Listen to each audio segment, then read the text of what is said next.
ఎస్తేరు 1వ అధ్యాయము. అహష్వేరోషు దినములలో జరిగిన చర్యల వివరము. హిందూ దేశము మొదలుకొని కూషు దేశము వరకు 127 సంస్థానములను అహష్వేరోషు ఏలెను. ఆ కాలమందు రాజైన అహష్వేరోషు షూషను కోటలో నుండి రాజ్యపరిపాలన చేయుచుండగా తన ఏలుబడియందు 3వ సంవత్సరమున తన అధిపతులకందరికిని సేవకులకును విందు చేయించెను. పారసీక దేశము యొక్కయు మాధ్య దేశము యొక్కయు పరాక్రమశాలులను ఘనులను సంస్థానాధిపతులను అతని సన్నిధినుండగా అతడు తన మహిమగల రాజ్యము యొక్క ఐశ్వర్య ప్రభావములను తన మహత్యాతిశయ ఘనతలను అనేక దినములు అనగా 180 దినములు కనుపరచెను. ఆ దినములు గడచిన తరువాత రాజు షూషను కోటలోనున్న అల్పులకేమి ఘనులకేమి జనులకందరికిని రాజు కోటలోని తోట ఆవరణములో 7 దినములు విందు చేయించెను. అక్కడ ధవళ ధూమ్రవర్ణములుగల అవిసెనారతో చేయబడిన త్రాళ్లతో చలువరాతి స్తంభములమీద ఉంచబడిన వెండి కమ్ములకు తగిలించిన తెలుపును ఊదారంగును కలిసిన తెరలు వ్రేలాడుచుండెను. మరియు ఎరుపు తెలుపు పసుపు నలుపు అయిన చలువరాళ్లు పరచిన నేలమీద వెండి బంగారుమయమైన జలతారుగల పరుపులుండెను. అచ్చట కూడినవారికి వివిధమైన బంగారు పాత్రలతో పానమిచ్చుచు రాజు స్థితికి తగినట్టుగా రాజు ద్రాక్షారసమును దాసులు అధికముగా పోసిరి. ఆ విందు పానము ఆజ్ఞానుసారముగా జరుగుటను బట్టి ఎవరును బలవంతము చేయలేదు. ఎవడు కోరినట్టుగా వానికి పెట్టవలెనని తన కోటపనివారికి రాజు ఆజ్ఞ నిచ్చియుండెను. రాణి అయిన వష్టి కూడా రాజైన అహష్వేరోషు కోటలో స్త్రీలకు ఒక విందు చేయించెను. 7వ దినమందు రాజు ద్రాక్షారసము త్రాగి సంతోషముగానున్నప్పుడు కూడివచ్చిన జనమునకును అధిపతులకును రాణి అయిన వష్టి యొక్క సౌందర్యమును కనుపరచవలెనని రాజకిరీటము ధరించుకొనిన ఆమెను తన సన్నిధికి పిలుచుకొని వచ్చునట్లు రాజైన అహష్వేరోషు ఎదుట ఉపచారము చేయు మెహూమాను బిజ్తా హర్బోనా బిగ్తా అబగ్తా జేతరు కర్కసు అను 7 నపుంసకులకు ఆజ్ఞాపించెను. ఆమె సౌందర్యవతి.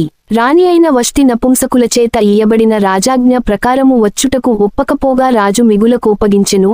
అతని కోపము రగులుకొనెను.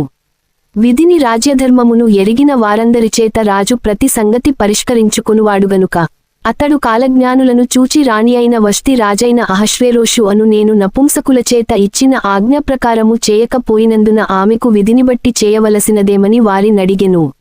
అతని సన్నిధిని ఉండి రాజు ముఖమును చూచుచు రాజ్యమందు ప్రథమపీఠముల మీద కూర్చుండు పారసీకుల యొక్కయు మాదీయుల యొక్కయు 7 ప్రధానులు ఎవరనగాకర్షణ శతారు అద్మాతా తర్షీషు మెరెను మర్సెనా మెమూకాను అనువారు.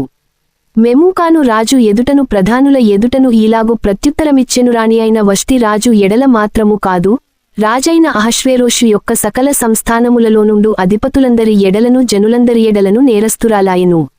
ఏలయనగా రాజైన అహష్వేరోషు తన రాణి అయిన వష్టిని తన సన్నిధికి పిలుచుకొని రావలెనని ఆజ్ఞాపింపగా ఆమె రాలేదను సంగతి బయలుపడగానే స్త్రీలందరూ దానివిని ముఖము ఎదుటనే తమ పురుషులను తిరస్కారము చేయుదురు. మరియు పారసీకుల యొక్కయు మాదీయుల యొక్కయు నాయకపత్నులు రాణి చేసినదాని సమాచారము విని రాణి పలికినట్లు ఈ దినమందు రాజు యొక్క అధిపతులందరితో పలుకుదురు. దీనివలన బహు తిరస్కారమును కోపమును పుట్టును. రాజునకు సమ్మతి ఆయన వష్టి రాజైన అహష్వేరోషు సన్నిధికి ఈకను రాకూడదని తమయొద్ద నుండి ఒక రాజాజ్ఞ పుట్టవలెను. అది తప్పకుండునట్లు పారసీకుల యొక్కయు మాదీయుల యొక్కయు న్యాయము చొప్పున నియమింపవలెను. మరియు వష్టికంటే యోగ్యురాలిని రాణినిగా తాము చేయవలెను. మరియు రాజు చేయు నిర్ణయము విస్తారమైన తమ రాజ్యమందంతట ప్రకటించిన ఎడల ఘనురాలు గాని అల్పురాలు గాని స్త్రీలందరూ తమ పురుషులను సన్మానించుదురని చెప్పెను. ఈ సంగతి రాజునకును అధిపతులకును అనుకూలముగా ఉండెను గనుక అతడు మెమూకాను మాట ప్రకారము చేసెను.